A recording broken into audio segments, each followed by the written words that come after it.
Life is beautiful. கஷ்டத்தை மறைச்சு குழந்தைங்களை வளர்க்குற பெற்றவங்களை பார்த்துருப்பீங்க. உயிர் போகிற கஷ்டமாக இருந்தாலும் நம்ம குழந்தைங்களுக்கு அது எந்த தருணத்திலையும் தெரிய வந்துடக்கூடாது அப்படின்றதுக்காக போர்க்களத்தை கூட விளையாட்டுக்களமாக காட்டின பெற்றோர்களை பார்த்துருக்கீங்களா? இந்த படத்தில் பார்க்கலாம். சிட்டிக்கு வந்து இறங்குறாரு ஹீரோ கேட்டோ. தன்னோட மாமா வீட்டில் தங்கி அவர் வேலை செய்கிற ஹோட்டல்லையே இவரும் வேலை செய்கிறாரு. எல்லா படத்தில் வர ஹீரோ மாதிரி இவரும் ரொம்ப நல்லவர், ஹியூமர் சென்ஸ் இருக்குது, எந்த விதத்துலையும் அடுத்தவங்க மனசை நோகடிக்காதவர்.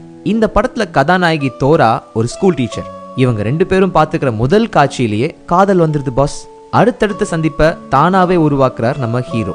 ஹீரோயின் தோரா கிட்ட இவர் தன்னோட காதலை சொல்ல, நம்ம தமிழ் சினிமா ஹீரோயின் மாதிரி இழுத்துக்கிட்டே போகாம கட் அண்ட் ரைட்டா ஓகே சொல்லிடுறாங்க.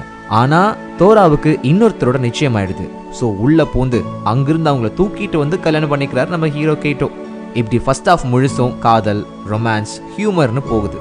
செகண்ட் ஹாஃப்ல தான் படத்தோட கதை இன்னும் சூடு பிடிக்குது.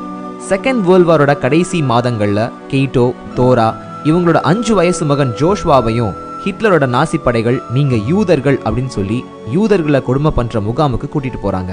தோரா பெண்கள் கூடாரத்திலையும், கீட்டோவும் ஜோஷ்வாவும் ஆண்கள் கூடாரத்திலையும் அடைக்கப்படுறாங்க. ஒவ்வொரு நாளும் கூட்டம் கூட்டமா யூதர்கள் கொல்லப்படுறாங்க. அதிலிருந்து தன்னோட மகனை காப்பாத்திக்கிறதுக்காக ஹீரோ கேட்டோ துடிக்கிறாரு.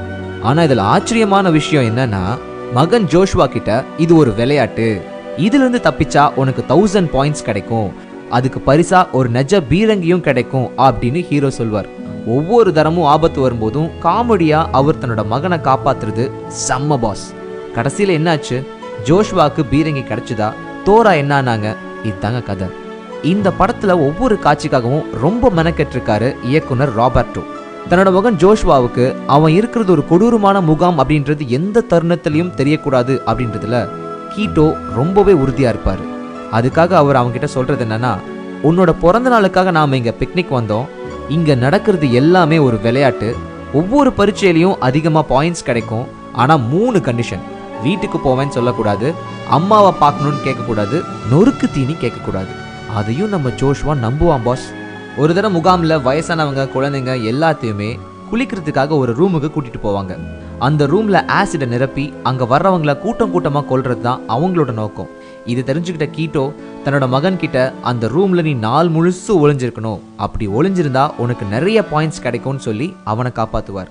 இப்படி படம் முழுசும் ஹிட்லரோட கொடுமைகள் ஒரு பக்கம், அதிலிருந்து தன்னோட மகனை கீட்டோ காப்பாத்திக்கிறதுக்காக அவரோட போராட்டம் இன்னொரு பக்கம்னு 2 விஷயத்தையும் ரொம்ப அழகா இயக்குனர் ராபர்ட்டோ ஹேண்டில் பண்ணிருப்பாரு.